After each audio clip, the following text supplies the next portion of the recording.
Hi, everybody. My name is Jim Palma. I am the CEO of TargetCancer Foundation, and I'd like to welcome everyone to our first Lunch and Learn webinar of 2024, Patients as Partners in Rare Cancer Research. Thanks very much for joining us today. We're really excited about this conversation. It's a very important topic, and we were really excited to see so many people signing up and so much interest in how to participate in research for rare cancers. Our Lunch and Learn, the TargetCancer Foundation Lunch and Learn webinar series was started last year in 2023, really as a way to develop educational content for patients facing rare cancers. And if you're interested in seeing some of our prior webinars, they're available on our YouTube page, and those include topics such as genomic versus genetic testing, as well as common myths about clinical trials. So before we get started today, I just wanted to take a moment to introduce you to TargetCancer Foundation in case you're not already familiar with us.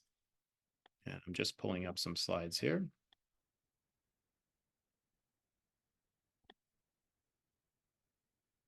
So TargetCancer Foundation is a rare cancer research and patient support foundation. We're located in Cambridge, Massachusetts. And we were founded in 2009 by a patient, my brother-in-law, Paul Poth, after his diagnosis with cholangiocarcinoma. We do our work in a variety of ways, but really our primary mission is to advance the development of more effective and personalized treatments for people with rare cancers. And we do this in three primary ways.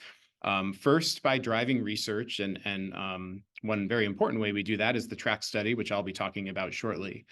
We also look to convene experts and stakeholders in the field, and we do that through our think tank scientific meetings, which we hold a few times a year.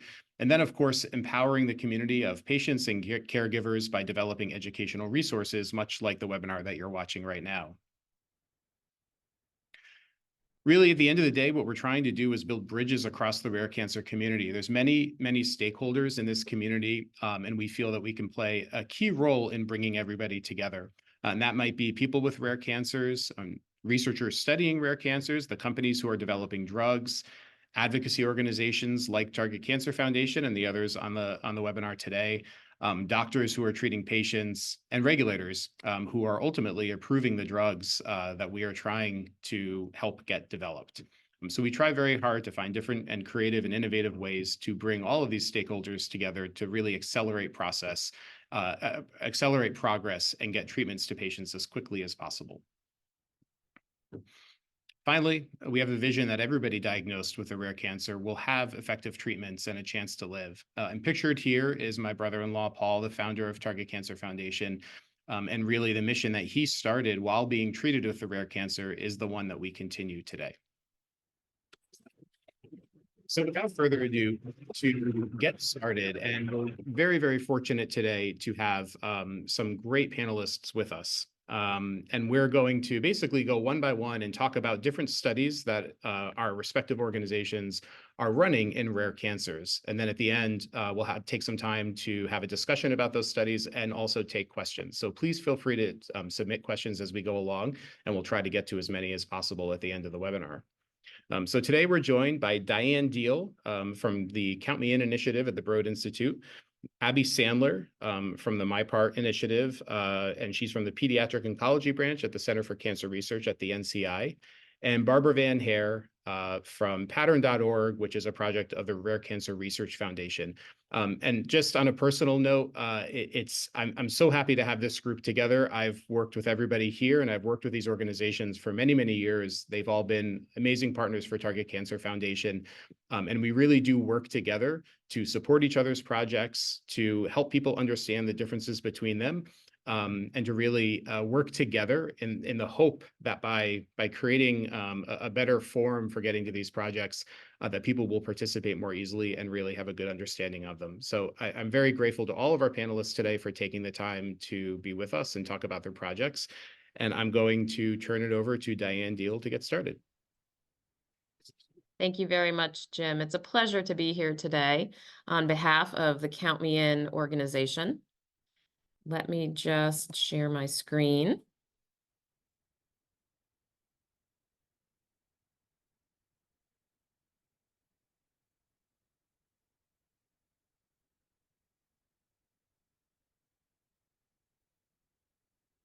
So Count Me In is the direct-to-patient clinical research initiative of the Broad Institute. We were formed almost 10 years ago now, and our mission was to engage directly with cancer patients in accelerating biomedical research to really address the issues that Jim just brought up about ensuring that everyone with a rare cancer eventually has world-class treatments. And the way that we do this is by working directly with patients. We collect their information, their clinical information, and their biologic samples. And together, we partnered to accelerate medical research and the understanding of these rare cancers. We do this with a very dedicated team of people who really spend many, many hours with our patients, with our participants, in understanding their cancers and understanding how we can engage with other patients like themselves who have these rare cancers and rare diseases. We work on a whole host of different activities to engage with the patients in webinars such as these, in meetings, and many other discussions. And through that, we also then recruit very specifically patients with those rare cancers. And over and through the course of these projects, we share back those learnings that we have achieved in these studies. It's really a way to partner directly and not just have one point in time or one point of contact, but really to engage with these patients throughout the course of the research that we do. We do this through a digital platform so that we are able to reach participants and patients anywhere in the United States and Canada. And we reach out digitally. All of the enrollment and consenting is done online. And we also deploy surveys through the online platform. We send out kits for saliva and blood samples and keep our participants updated and engaged through this digital platform. And why is this so important that we do this digitally? It's really because of the scale and the reach that we've found to be so impactful over the years that we've been running these studies. Not everyone lives near our large cancer centers across the United States and Canada. And oftentimes clinical trials are not necessarily being run everywhere across the United States and Canada. And so we're able to reach through the farthest reaches our participants throughout the US. And the graphic that I'm showing there is from one of our studies, from our metastatic breast cancer study, in which we have over 1,700 institutions are represented in that study. So each of those little blue dots on the far outer side of those circles represent one patient. So in the center are from the large comprehensive cancer centers. And it's important that we recruit and enroll a wide variety of patients that have these cancers and have these rare diseases. For far too long, a lot of our studies in biomedical research have focused on very narrow cohorts. And this is an opportunity for us to engage with a much wider audience of patients and researchers. One of the rare cancers that we've been really able to have meaningful impact with is angiosarcoma. This is the largest data set that has ever been generated for this rare cancer. We have over 400 patients that were enrolled in this study, which is pretty amazing considering that there are about 300 people that are diagnosed per year with this cancer. The paper was published several years ago, and we've released the data publicly on several digital platforms that are accessible to researchers. And probably the biggest impact to date is that this data set was able to inform and really started several clinical trials for specific patients that may benefit from immunotherapies. And it was really the result of some of the patients that had been part of this study and a treatment that they had received where there was a very good result that catalyzed this. So this is the type of research and the type of impact that we can have in the Count Me In projects. We have decided to really start to focus on more rare cancers and rare diseases. utilizing this platform. And just here are several of this active current projects in different rare cancers that we are enrolling in. And so if you or a loved one have these cancers, we invite you to join our project. And if you don't see a cancer there, or you are a researcher that's interested in working with us, please don't hesitate to reach out with that contact information. So with that, I'll hand it back to you, Jim, and thank you. Great. Thank you, Diane. And want to just mention, we were, all of us at Target Cancer Foundation were very fortunate to partner with Count Me In on the development of some of these projects. And we learned so much about what it really means to engage with patients, to develop a project, but also to partner with patients as you move that project forward. So I've always been very grateful for that experience and really glad to have you present that today. So thank you. So up next, Abby Sandler from NCI will be talking about the MyPart initiative. Thanks, Jim. Let's see if the screen sharing is going to work. And all right. Can you see slides? Can you guys see my slides? Yes. Yes. Okay, great. Thanks. I'm really excited to be here with you today and to be part of this incredible group. I'm going to very quickly introduce you to the NCI My Pediatric and Adult Rare Tumor Network, or MyPart network from the NCI. So as Jim mentioned, we're in the pediatric oncology branch, which is one of the branches and labs that makes up the Center for Cancer Research, which in turn is one of the two divisions that make up the intramural side of the NCI.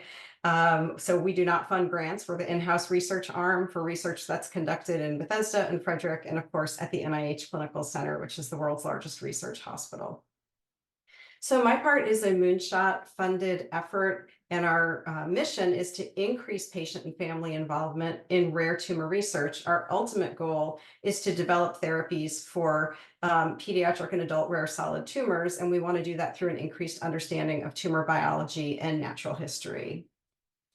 So the centerpiece of MyPart is a natural history study of rare solid tumors. That's a standardized longitudinal evaluation that's retrospective and prospective, and we're able to collect a lot of data on this study: extensive medical and family history, patient-reported outcomes, or PROs. We do a clinical evaluation and extensive medical records extraction. The study, although we are interested most in rare tumors that occur in people who are 39 or younger when they're diagnosed, the study is actually open to people of any age, children and adults with any rare solid tumor, and their biological relatives. And a benefit of the study is that participation can be either on-site at the NIH Clinical Center or off-site remotely from anywhere in the world. And participants have the ability to get treatment recommendations if those are needed, depending on where they are in their cancer journey.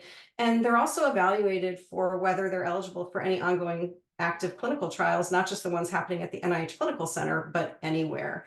We do comprehensive molecular profiling on the tumor tissue, blood, and saliva we collect. We have a molecular tumor board, a genetic counselor who's able to talk with participants about actionable results that come from that molecular profiling, an annotated biospecimen repository, and we've begun developing interventional trials. So this is just a quick snapshot. We're coming up on the 5-year anniversary of the study being opened, and these data are as of September. We had 571 participants enrolled. You can see the age range there, representing nearly 70 different rare tumor histologies. And our participants live on 6 continents, 27 countries outside the US, and 46 US states, as well as DC and Puerto Rico.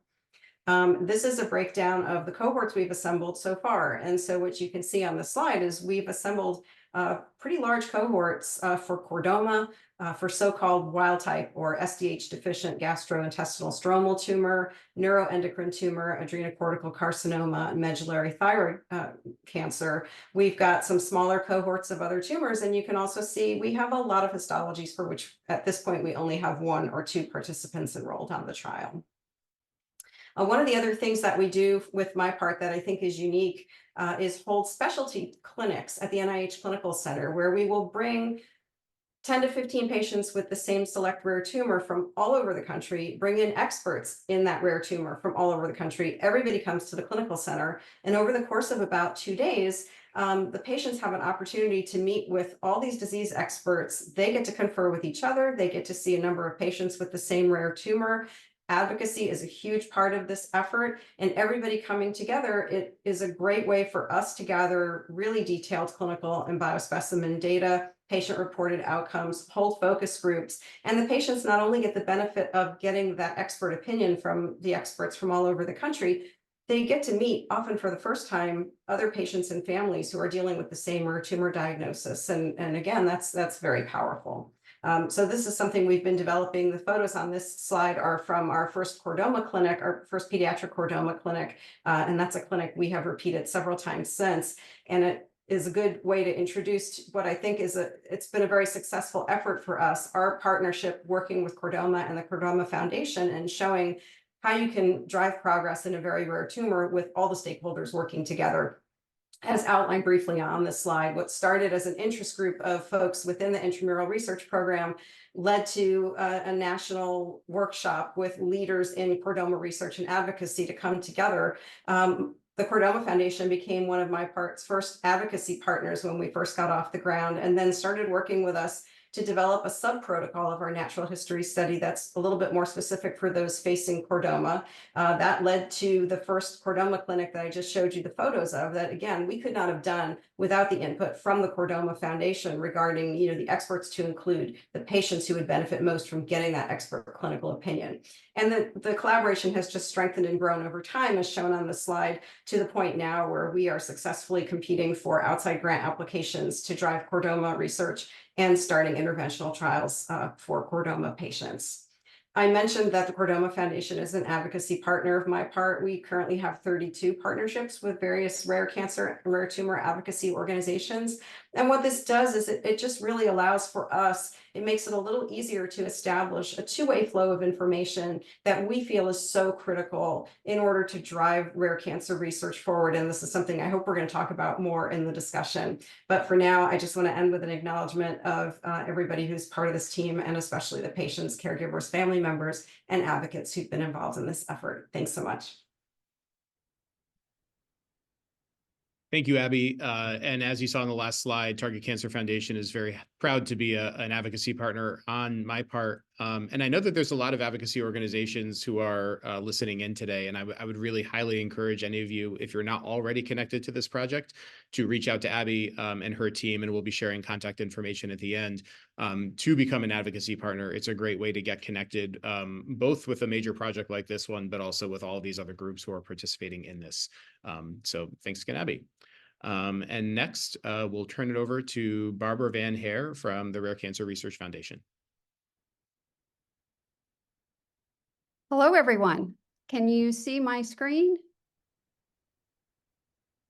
Yes. Great. I'm Barbara Van Hare, and I'm with the Rare Cancer Research Foundation, which is a 501c3 nonprofit that launched Pattern.org about 6 years ago to enable cancer patients to direct their tumor tissue and medical data to high-impact research at leading labs.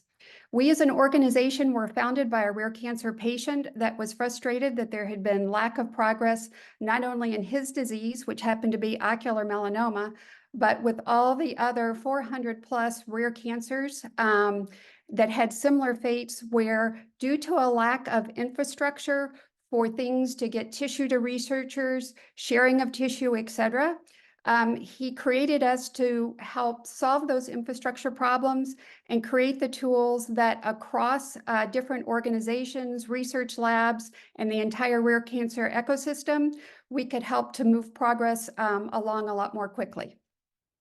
So we're asked a lot, how does Pattern.org work?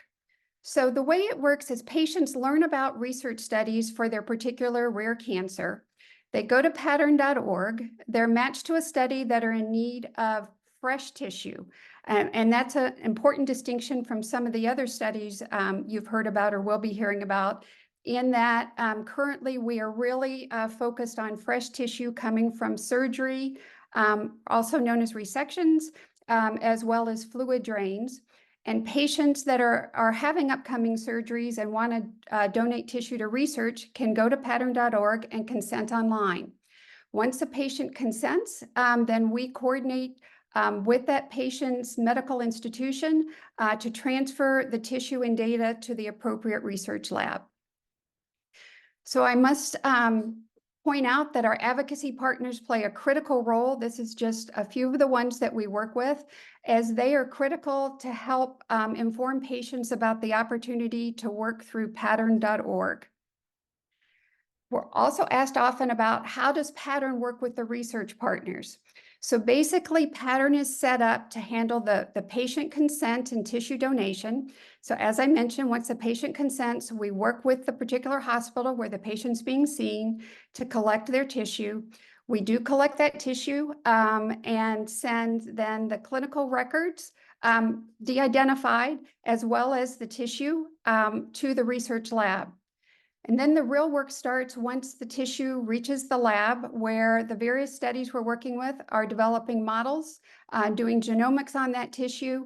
And then they may also conduct CRISPR screens, drug screens, as well as other screens. And all of the generated models and data are shared in the public domain. So basically, you look at Pattern as being the consent and biologistics, and the partner research institutions are really looking to discover the patterns in each type of cancer so that broader learnings can be found and new therapies created, and sharing that information broadly. As mentioned, patients can participate wherever they're being seen. To date, we have collected from 122 institutions across the country, including large academic centers, as well as small community and regional hospitals. And what do we collect? Fresh tumor tissue, as well as either fresh ascites or pleural effusion fluid. Here's a sample of a typical tissue kit that we would send out. We would collect that tumor tissue as well as normal tissue and or blood, because the researchers need a germline sample to be able to compare what's different between the tumor tissue and the normal tissue. If normal tissue or blood's not available, we can also send a saliva kit, and then we also collect the clinical data. Key points with fresh tissue donation is it is for excess tissue only. It will not affect clinical care. If there's not enough tissue to send to our project, that is fine. We want to make sure the patient comes first and foremost. For most of our projects, they're looking to create living models where drugs and other things can be tested on. So normally biopsies don't provide enough tissue, so we really focus on resections. We would request that you consent if you're interested prior to your surgery or the fluid drain, because that's how we'll get the fresh tissue. We would like a week's notice if possible. That doesn't always happen. In fact, a patient consented to this morning and her surgery is tomorrow. So we are working to see if we can work with her clinical care team to be able to collect that tissue. Patient privacy, of course, is protected. The tissue and data is all de-identified, so the labs don't know the patient that is coming from, and data is stored on an encrypted HIPAA-compliant data server. A patient can revoke consent at any time should they desire to do so, and there's no cost to the patient. Many wonder, well, what do you do with the fresh tissue? What do these labs do, and what kind of impact does it make? To date, we've collected over 340 patient samples. 20% of those are from underrepresented groups. And from those samples thus far, over 65 living models have been created and more under development. The first ever publicly available desmoid tumor cell line has been created and is in a public biorepository. That is important because researchers worldwide now have access to a living model that they can test things on to see if they might work in slowing or stopping desmoid tumor growth. There's been a discovery of 37 possible repurposed drugs and 31 new targets for desmoid tumors. There have been 6 verified leiomyosarcoma cell lines created, and they're currently in the Broad Institute's DepMap CRISPR screening program. You can see that there are various models available at biorepositories such as ATCC and DSMZ, and there are countless data sets that are publicly available for researchers to review and study. Our research partnerships, currently on pattern.org, there are 5 different institutions we're working with. There are a number of others we're in conversations with. We think we'll have another 4 or 5 live on the site within the next 2 months, and more to come. And there's exciting news on the horizon. Currently, we say that we have what is called a one-way highway, in that a patient consents to give excess tissue, it goes to the lab, and that is for general research and provides hopefully benefit down the road for that future patient community. We are working with various genomic sequencing partners to be able to provide actually personalized results back to patients on genomics. So more will be coming out on that in the next few months. We're creating a rare cancer data commons that will also have both identifiable and de-identifiable information. A patient will get to decide who they want to share their data with, whether it is de-identified and just for general research, or if they want to participate in an identifiable side that they can have access to, and or their clinical or research team, or they can decide they don't want to participate at all. We're also creating a custodial biobank for patients that may want to store their tissue for either future research or clinical care use. More to come on that later this year. We're creating a consolidated health record platform that hopefully it'll make it easier for rare cancer patients to share their health journey as they either see their current doctors or go to see new doctors.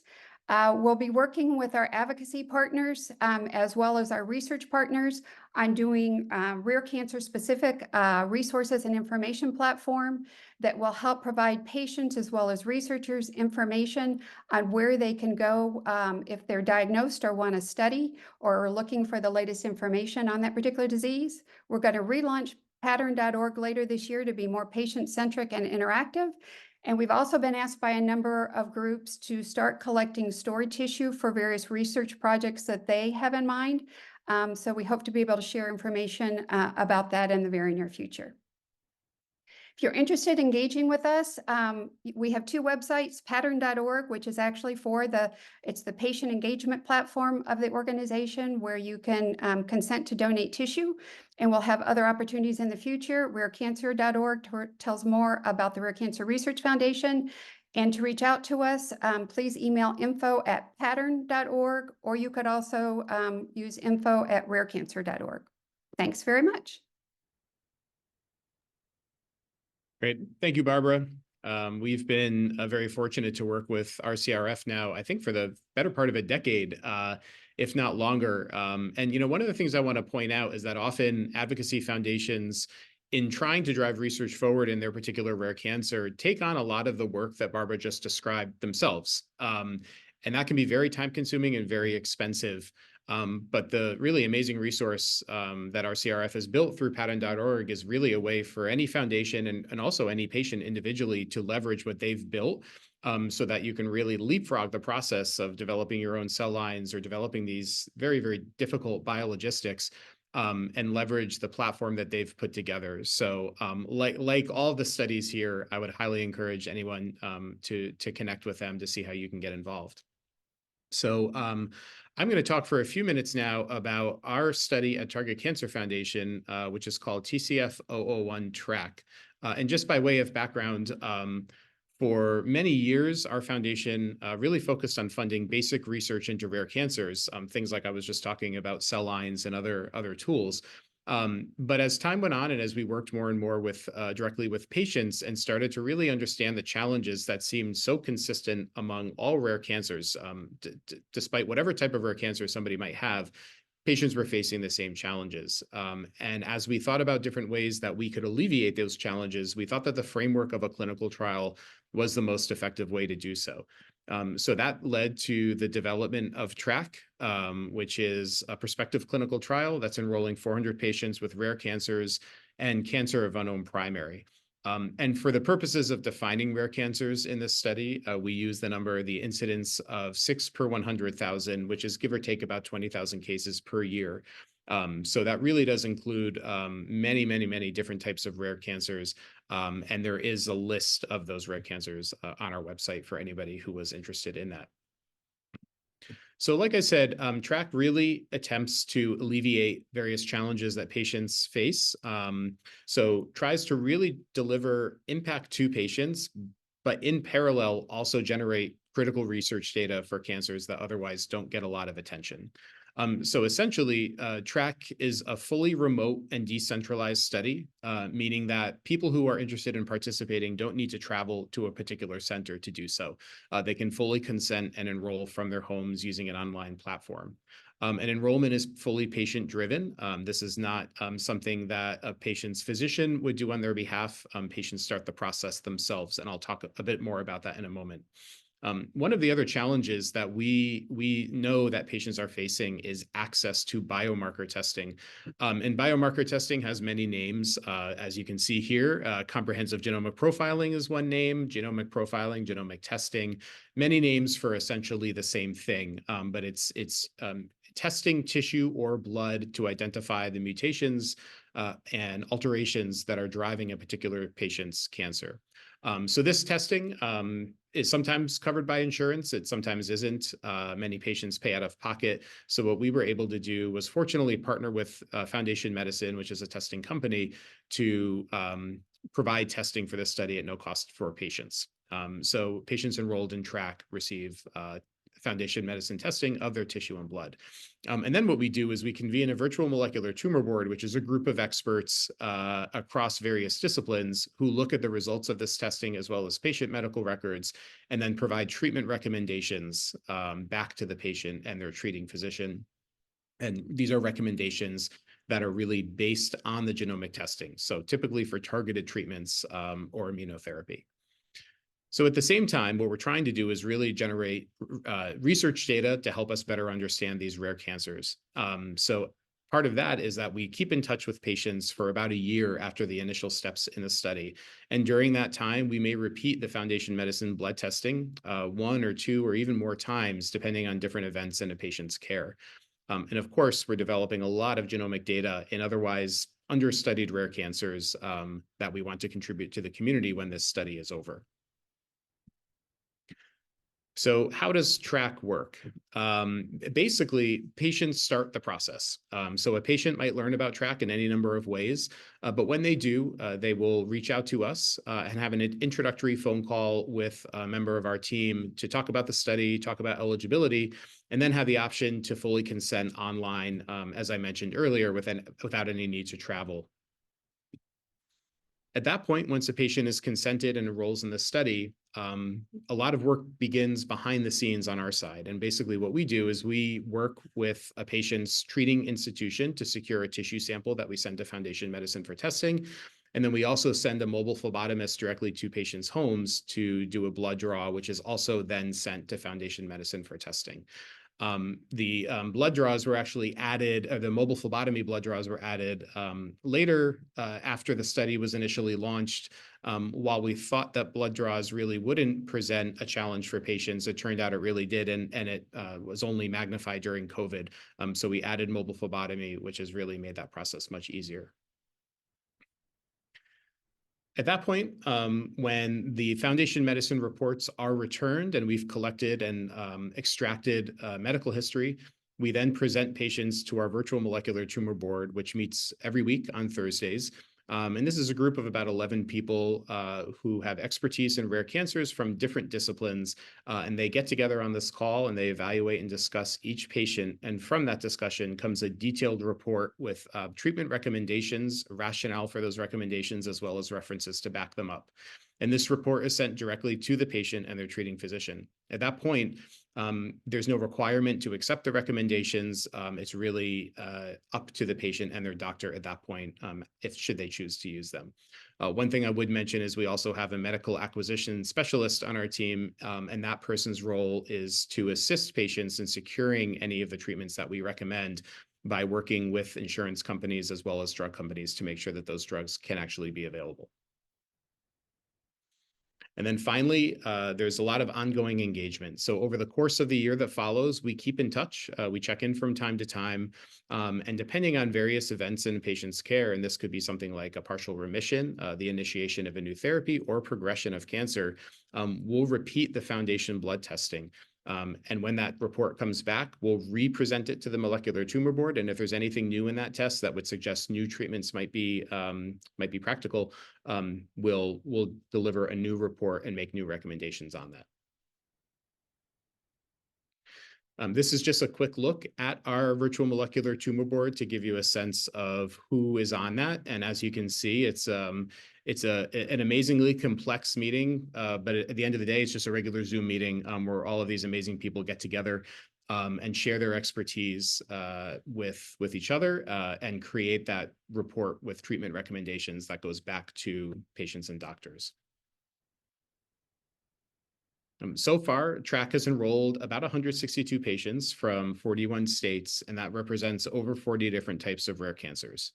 So we're seeing many different types of rare cancers. Oftentimes, those 40 might represent one patient with one type of rare cancer. In some cases, we've seen over 50 types of a particular rare cancer. So really, we're open and we're trying to reach as many different patients and communities as possible to create the richest data set, as rich a data set as we can. So that's a little bit about TRACK. And at this point in the webinar, we want to move on a little bit to a broader conversation about what you've just learned from all these different studies, but also ways that you can participate. But I know that it's a lot of information that you've just seen. So I just wanted to take a moment to share this great slide that Barbara from Rare Cancer Research Foundation put together, which kind of just gives you an at-a-glance look at these various studies and also gives you a sense of how they're different, how they're the same, and how you might participate in them. So I know this is a lot of information. We'll be sharing this with everybody registered for the webinar afterward. So you'll be receiving this via email. So don't feel like you need to take notes or get it all now. But we wanted to make sure that we sort of give you a simpler at-a-glance look at all the information that we just presented. But I think the most important message to take from this is that all of these initiatives really provide great opportunities for patients to directly get involved in research. And there's a lot of reasons why people might want to do that. We're certainly grateful for anybody who's willing to participate in research, especially when facing rare cancer diagnosis and treatment. But I can say from experience, and I'm sure any of my co-panelists will agree, the progress we've seen in rare cancers and the development of treatments, and certainly the acceleration of that over the past few years, is absolutely directly related to patients participating in these types of studies. So again, we're always grateful, but know that it's incredibly important and can really make a difference. So I'm going to stop sharing now. And if everybody would like, if all my other panelists would like to turn on your video, we wanted to take another 10 or 15 minutes just to answer some questions that have been coming in from people who are viewing.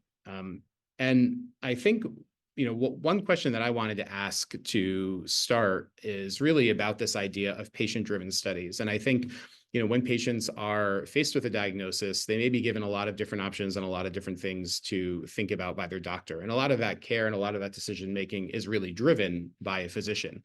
The studies that we've been talking today, participation is really driven by patients. Patients deciding to do this, finding these studies oftentimes on their own, and taking the initiative to get started. And to me, that's an incredibly important element of these studies. But I wanted to see if Abby, Barbara, or Diane, if you would like to weigh in on the importance of sort of a patient-driven study and why that design is so important.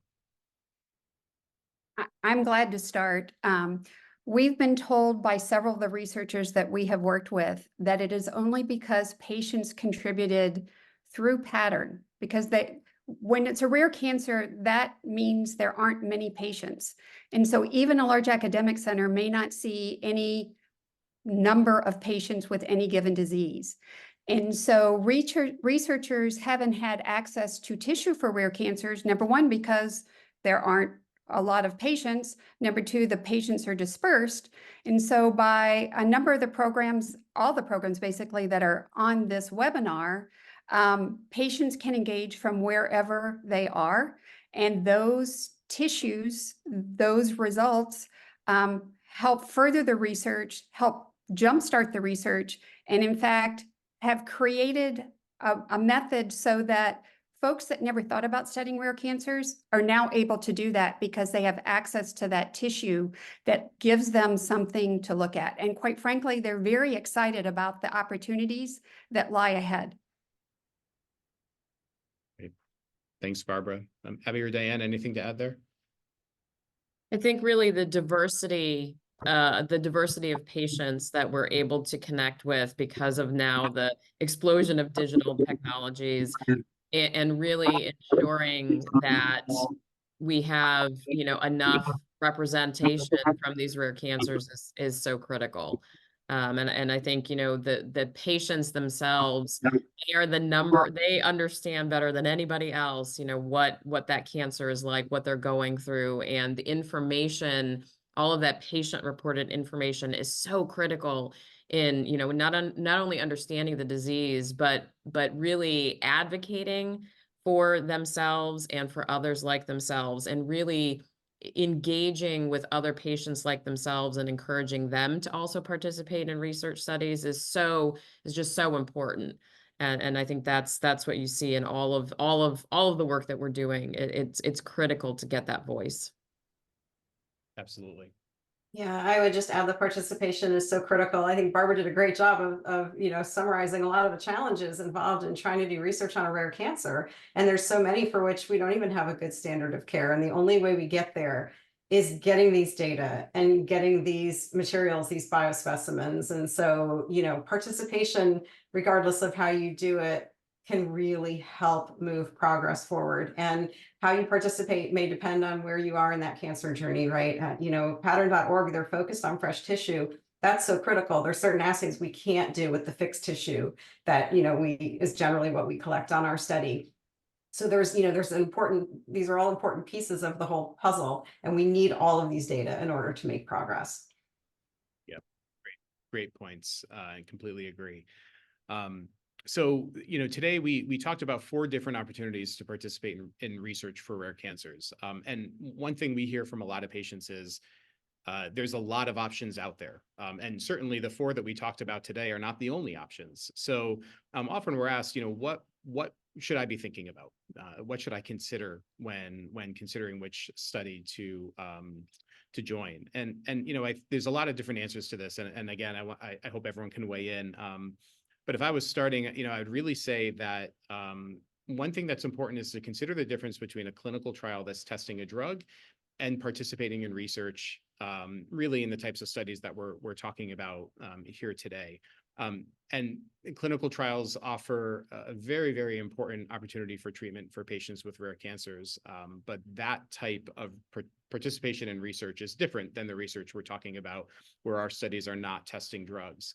But what's important to keep in mind is that often both can happen at the same time. So patients can, and hopefully ideally, would be participating in a clinical trial while participating in one or even more of the studies that we talked about or other initiatives that are out there, because that can also be really important data to understand. Also, just the risks and the benefits, like any study that someone might participate in, really thinking through and speaking with the study staff about the different risks. Again, where the studies that we talked about today are more observational, the risk should be fairly low, but still worth talking about and also thinking about what the benefits might be. And obviously, one of the distinctions that you may have noticed across our studies is that some currently return data directly to patients that might inform their clinical care, while some don't.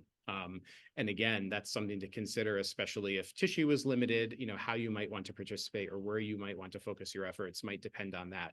But I'll stop there, and certainly would love to hear some other thoughts from the panelists about this topic. And so I would just jump in and just reiterate what you said, the difference between a sort of observational study, which is what all we're doing, and an interventional study, which is a trial that's actually testing a therapy. And I think it was clear in all our presentations that participating in any one of our studies in no way keeps you from or changes your regular care that you're getting and your ability to participate in an interventional trial. Again, the observational, we're trying to collect these data so that we learn more about rare cancers, so that we can develop models, so that we can learn more about how these tumors grow and develop, and get ideas about what are the therapies that might work in those interventional trials. And so we're trying to get to that point, but make that distinction is important. Yeah, I would say, from a participant or patient standpoint, you just like anything else, do your research, understand what cancers are being focused on, if there are return of results, if that's something important. Trust your gut, trust your instincts, right? At the end of the day, we're all trying to do the right research so that we can advance the understanding of all of these rare cancers and really result in treatments for these cancers. And I think that's the most important thing, is participate. It can be, you can often suffer from, analysis paralysis. I think the most important thing is participate. We want to have you engaged in any of these studies. We're not competing for these patients. We want you to enroll so that we can collectively understand, what drives these rare cancers. So it's important to participate more than anything else. Agreed. So one question that's just come in while we've been on today is there a way to assess factors contributing to outlier success on a given therapy? I'm 3.5 years doing well with Tibsovo on stage 4 cholangiocarcinoma, and would be glad to contribute data. This is a great question because I think that really for any patient to contribute data, it's very important. But I think when you consider outlier success like this person is describing, we need to understand why somebody is doing so well on a particular drug. And if that's an outlier as compared to other patients, if we can understand why that's happening, we might be able to adapt that success to other people. So, I think it's, while we may not be able to provide that answer back as the people running these studies, I absolutely feel that data will serve a very, very important purpose going forward for people who are trying to understand it better. Also had another one here that I thought was really interesting.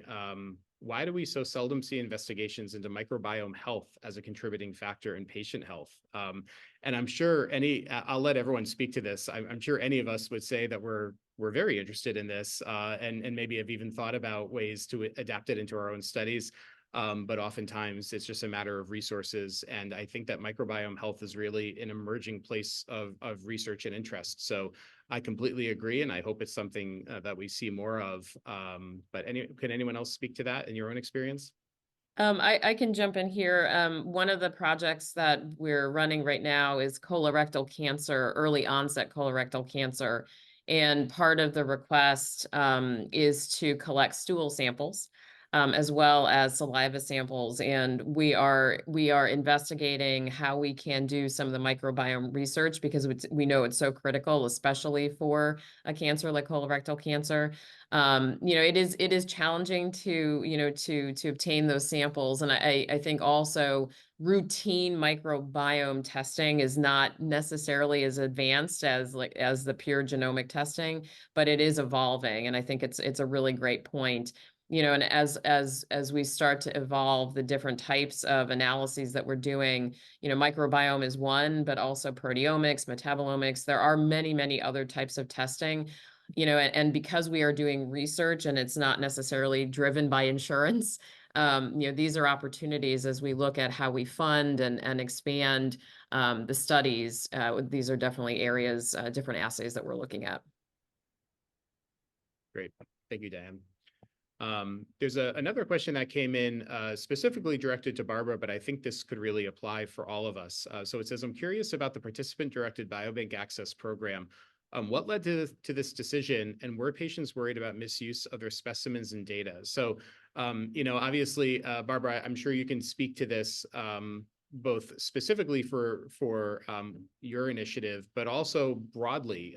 How do we make patients feel fully secure in that anything that they're donating to us, whether it's data, tissue, blood, is not being misused or sold or anything like that in any way? I can answer the first part in terms of what led us to look into having a patient-directed biobank. It was actually patient request. A number of patients, primarily rare cancer patients, but even more common cancer patients that have come to us, may have had a surgery last month, last year, 3 years ago, and now their cancer may have progressed, or there may be a new test, and they want access to tissue that may be stored at the original institution where they had perhaps their surgery. and they're having difficulty getting any of that tissue out. There was a case of one rare cancer patient where there is no standard of care that had a particular procedure where they took out a number of lesions in order for that patient to be able to have them sent to another institution to create a personalized vaccine. The institution did the surgery, but then because of institutional issues, would not release the specimens. So therefore, that patient couldn't get access to that personalized vaccine that they were actually willing to have created. We've also been contacted by some various cancer groups saying that patients are so critical, researchers need tissue, but when the researchers need the tissue, there aren't patients available to donate the tissue at that time. So they've asked us if we can have a patient-directed biobank where patients can store their tissue and then determine if there's a research project or a potential clinical benefit project that they want to participate in. So it didn't have anything to do with particularly misuse at any institution. It was more patients wanted more control over their tissues after it was out of their body. Thanks, Barbara. Anyone else have any thoughts on that topic? I think the only thing I would add, if someone is ever concerned about how what they're contributing is being used, all of these studies require patient consent, and those consents do go into great detail about, sort of what the research study is, how anything will be used that's contributed. And certainly, so hopefully it's very well laid out there, but if that's anything that's ever of concern, speak to the study staff. This is something that we take very seriously, and all, these studies are regulated by institutional review boards that ensure that we're working in the best interest of the people who are participating in the study. So there are a lot of protections in place, but it's a really fair and very good question, and something I would really encourage anybody who has concerns to speak to the study team about. I would just add that, that whole issue of what happens to tissue when it's donated. I mean, that's a topic of another webinar you could absolutely do, just right. Because, for most places, when you sign that consent and the tissue is taken, you're typically not going to have, any ownership of it after that. It then becomes the property of that institution where your surgery took place, right? And I think that's a separate issue. There's misuse, there's ownership, those are different issues. And I honestly think the ownership issue, would lend itself to another very long discussion. That'll be our next Lunch and Learn webinar in a few months. But yes, absolutely.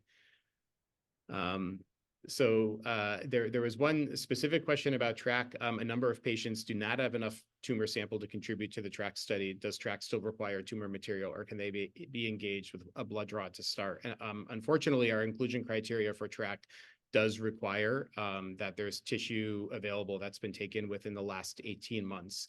And that's really for the purpose of consistency of the data that we're generating, and also that the tumor tissue taken in the last 18 months will be most relevant to inform possible clinical care or treatment selection. So that is still a requirement for TRAC. So maybe as we wrap up, there's two really good questions here that really speak to collaboration, and maybe we can all just comment on these as we wrap up the webinar. So the first is, are all of these platforms able to consolidate data information to bring it all together for research initiatives? It's a great question. And then, where research opportunities and/or genetic testing efforts referenced today may overlap, how, if at all, do you see opportunities for collaboration across organizations, either represented on this call or otherwise? And is there a culture of collaboration now? So I think I'll speak to the second question, and I have a feeling Barbara will have some comments on the first question.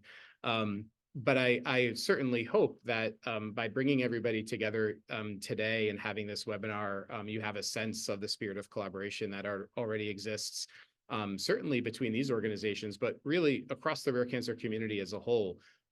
We really rely on each other in many ways, and this group gets together informally, sometimes on calls, and pretty much at every conference that we go to talk and share information.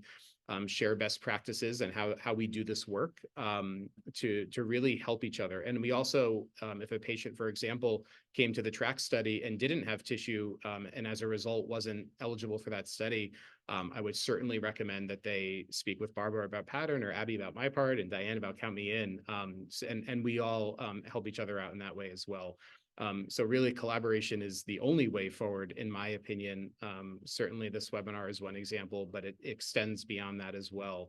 And I'm always grateful, but also reliant on my partners in this space to help me help all of us at TargetCancer do our work as well as we can. Barbara, did you want to talk at all about the consolidating data information? Because I think that's sort of coming soon from Rare Cancer Research Foundation. Yeah, I mentioned one of the initiatives we're working on is a Rare Cancer Data Commons. There are a number of data commons that are publicly available, and they are awesome, and we are thrilled whenever data goes into those. We have heard from some researchers, sometimes it's hard to get access to those, and also they don't necessarily have longitudinal clinical data to follow that particular patient. So again, all of the initiatives that the Rare Cancer Research Foundation will roll out have been basically done with patient input and patient request. And our data commons will be, I'm going to call it open source. The patient ultimately will decide who will have access to the data and what data goes in there. Besides just patients that work through Pattern, we would love to consolidate data from any of the other programs that are here on this webinar or elsewhere, other institutions. We are all about partnership. We're all about sharing. We would just need to make sure that that patient has consented to where they're willing for their data to go. And I think that's true of any of these studies. Again, as was mentioned, when you look at a consent form, it will have there, maybe kind of detailed, but what can be done with your tissue or your data. And that's important, but everyone on this call has been very collaborative for a number of years, and I think that will continue long into the future with additional projects from other groups coming on board as well. And from everything I'm hearing for those, they will collaborate with these groups too. Yeah, it truly takes a village, and we're all part of that village. And the more that we can collaborate, the better. And I'm so glad to hear that, Barbara, and we should definitely talk. Great. And Abby, I'll give you the last word. No pressure, no pressure. No, I think we're very conscious that nothing in rare cancers happens in a vacuum, right? It's only going to work if we all work together. Jim mentioned at the beginning, this is not the first time this group on this call has interacted, and there's power in that, right? We have to share. Rare cancers, they're rare. The resources are precious. The data, the patients, the biospecimens. We are aware of that. We respect that, and we have to figure out how do we best move research forward with the limitations that are involved in studying a rare cancer. And the answer is we have to work together. We have to talk. We have to share best practices and figure out how we can work together. Excellent. Well, again, thank you, Diane, Abby, and Barbara for being a part of this today. I really do appreciate it. And it's always a pleasure to see you and talk to you and have a chance to collaborate and work together towards the common goals that we have. So again, my sincere thanks. Thank you to everybody who joined today. Like I said, we will be sending out resources after, including that at a glance slide of all of our studies, as well as contact information for the various studies. So thank you for joining us. Please stay in touch with any ideas for future webinars, and we'll look forward to seeing you with the next one. Thanks again.